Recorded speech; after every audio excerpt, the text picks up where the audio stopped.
Om Swastiastu. Suksema atau galas sani kapai ciring pedewakan titiang. Pastan titiangnya dewayana marini saking kelas proras mipakale. Dinani mangkin titiang jagi latarang indik kesusastraan Bali. Kesusastraan mawit saking pengatarsu lan poleh konfiks ka lan am. Dados nyanyi kesusastraan punike aja-ajahan utawi kaweruhan sane becik tur membuat.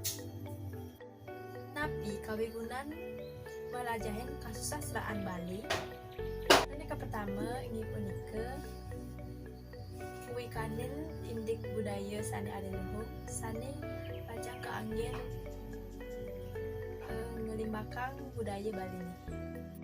Sane kaping kali inggih punika meliham sastra agama sane keanggen mencapang bakti serada untuk ide Sang Hyang Widi Wase.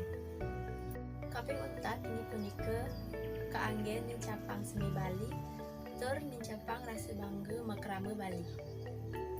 Tapi sane kapolihang untuk belajarin kesusastraan Bali. Pertama titiang oleh sastra Bali utawi seni Bali sane patut kelaksanayang utawi kelestarian dinane yani.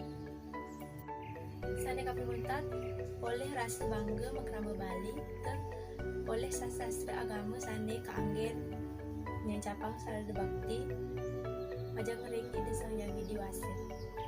Mungkin terkait nyanyi pelajaran kesusastraan Bali yang titiang titi 100% greget kerana melajah kesusastraan Bali ngainang hati titiangnya diang titiang dados nyanyi nawang puisi, drama utawi sanelianan lan titiang ngalah rasa bangga makrama Bali miring sarang-sarang melajah bahasa Bali lan bangga dados krama Bali.